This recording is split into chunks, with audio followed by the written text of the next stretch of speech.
you. I'm glad I wore my good H&M for this. Oh my God. Okay, so for this story, I'm gonna have to take you back, okay? We're gonna get in a time machine. We're gonna go all the way back in time, okay? We're gonna go all the way back to 2006. Oh my God.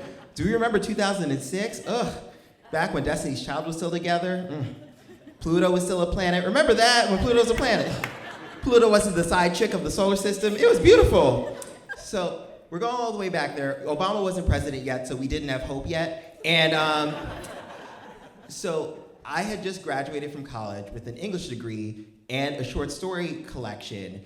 And I had dreams. I was like, I'm gonna be a stand-up comedian, and I know that Random House is gonna buy my short story collection. I was convinced Random House was gonna buy it. And they did not, and nor did any other publishing house in New York City where I moved back to. No one bought it. And the stand-up comedy dream wasn't working out, because apparently you can't pay rent with ambition. So I was like, okay, I don't know what to do. And so I talked to a friend about it. My friend introduced me to the world of temping. Ooh, no. Is that here? Who here's ever temped before? Anybody ever temped? Yeah. Don't woo. It's, you only got a 1099, girl. Listen.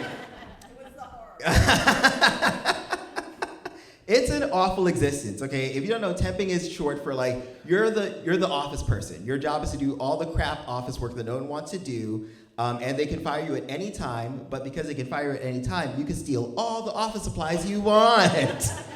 For 2 straight years, I didn't pay for paper clips or toilet paper. Like, I was killing it in the game.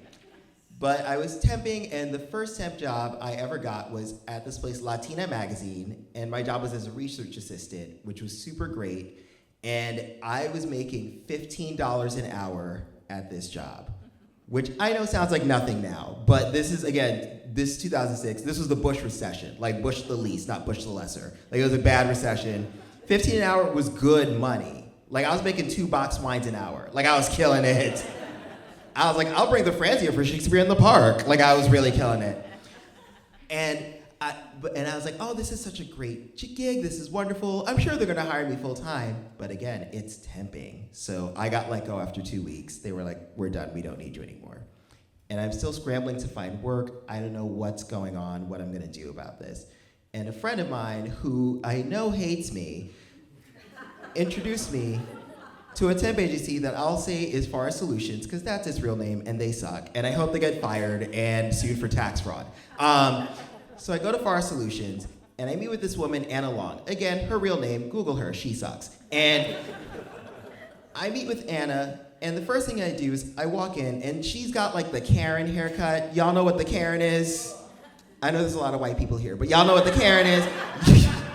It's severe, so they can like look at all the blacks. And like so I walk in, and she has like huge stack of papers on her desk, and I'm sure I'm probably like, 10 person number 205. And I walk in, I meet with her, I give her my resume, I tell her, oh, I worked at Latina Magazine, and she goes, okay, how much did you make at Latina Magazine? And I said, oh, I made $15 an hour. And then she goes, okay, well, I have a job for you, that's $11 an hour. And here's the thing, I know I was an English major, but I know math. 11 is less than 15.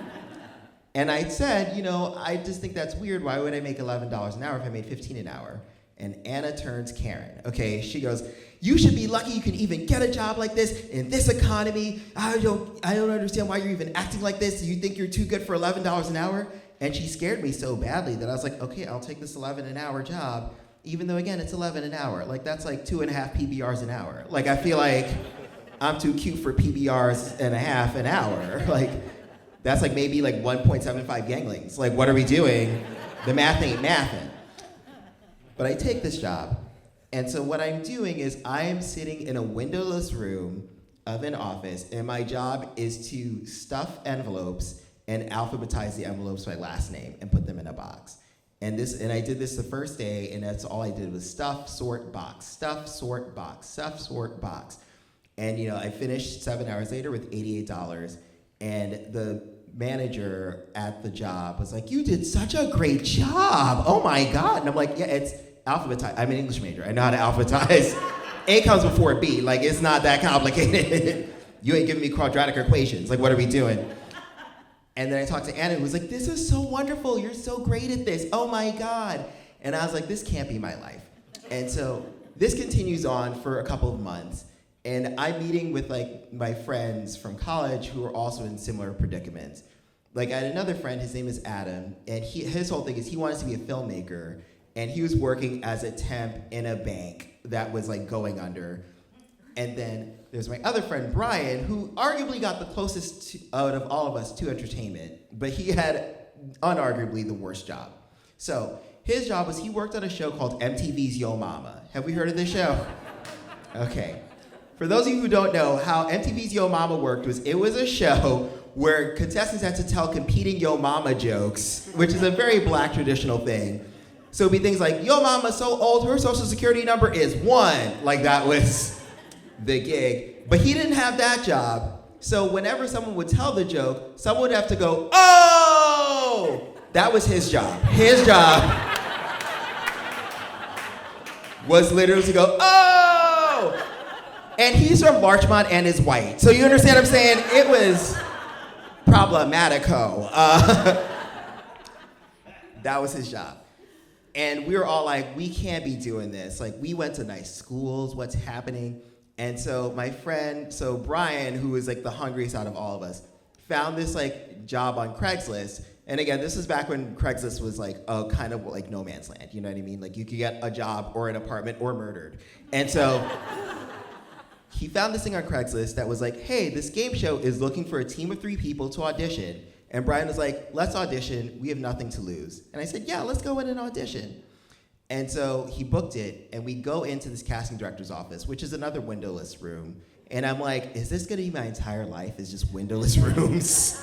Just filled with white people judging me? I mean, right now, but like, you know. So we walk into this room, we meet the casting director, who's like very frazzled, and she's wearing like a Yale sweatshirt with like food stains on it. I thought casting directors were supposed to be like cute, but they were like, we don't give a shit. Your dreams don't matter to me either. And so so we go in, and she's, giving us an interview, and she goes, how did you meet? And I was like, oh, we were college friends. And like, we're trying to I see Brian and Adam trying to pitch her, and her eyes start glazing over. And I'm like, we're losing the plot. We gotta get this. And so I blurt out, we met at a naked party. And she goes, what? And I had a feeling, I was like, okay, I think we got this. And literally like 6 hours later, we got an email, we were cast on this show. And so the show is called Chain Reaction, which is on the Game Show Network, which you've never heard of unless you have a cable television that goes above 150. But the way that the show worked was this, is you would get the first word and then the first letter of the second word, and you had to guess what that word is. So for example, if it was like chain R, it would be chain reaction, reaction T, reaction time, and so on and so forth until you complete the chain. And so we got on the show, and we were like, we need to win all of the money. So by day, we would like work our day jobs, and at night, we would go home, we would we had VHS tapes, that's how bad it was, VHS tapes. We videotaped every single episode we could find, and we would meet at Brian's apartment and practice for hours. We watched every single episode that had ever aired. We were like, okay, this is how we do this is what we do if this happens, this is what we do if this happens. And the more we're studying for this show, the less we all give a shit at work. We like stop caring until it gets to the point where it's the day before the show taping. And so I go into the office, and I sit down, and I do no work. Like, I'm not stuffing, I'm not sorting, I'm not boxing. I'm just gonna sit here. I'm gonna read Jezebel. That was the thing at the time. It was Jezebel and then Gawker before Peter Thiel effed it over. And so I'm sitting there looking at my Gawker, be like, oh shoot, what you doing? And so doing whatever. And then the manager comes in and is like, hey, you're not working. And I was like, yeah, I don't need to because I'm gonna be on television tomorrow. And the manager goes, I'm gonna have to call your boss, Anna. And so he calls Anna, and Anna's like, hey, so I've noticed that you're not doing work. And I was like, yeah, because I'm gonna be on television. I'm gonna be famous, I don't need this. And she goes, are you kidding me? And I was like, no, I am not. And Anna goes, okay, well then I need you to leave at the end of the day. And I was like, you will sign my timesheet for all the 7 hours I did at work. And so made her do that. And then the next day I go in to the studio, and we got into hair and makeup. I put on my best Old Navy, and I kept the tags on in case we didn't win. I was like, I'm gonna return this back. And So we get on, we meet the host, Dylan Lane, who was very nice, but between us, he was a little toot toot, beep beep, you know what I mean? It's Hollywood, everybody goes there. So we go on, we get to the first round, and it's guys against girls. And so we do the first round, and we get the entire round. We sweep the whole round. We get to the bonus round, we win everything in the bonus round as well. Second round, same thing. Third round, same thing. It's a full shutout. We get to the bonus round. We win $5,000 extra dollars. We won over $8,000 on this show. Crazy. And so it gets to the point where, like, you know, they're like, congratulations, you're the winners. They cut the lights, and I'm like, okay, so where's the money? And this is what I didn't know about game shows, is that they're like, so you don't get paid until 6 months after the show airs. So if the show airs tomorrow, I'll get paid in 6 months. The show might not air for a year, so I might not get paid in a year and 6 months. So the next day I call up Anna Long, and I'm like, hey girl, remember I said I was quitting? I was just playing. And then she hung up in my face. And then I thankfully got back with the Latina Magazine people who did give me a job that gave me just enough time to make it to the show airing. And so the show aired, and I went to a bar. I asked the bartender, hey, can you turn on the show so I can watch it? And the bartender was like, hey, that's you. Oh my God, you're a winner. What are you gonna do? And I said, I'm going to never quit a day job ever again. Thank you so much. Have a good night.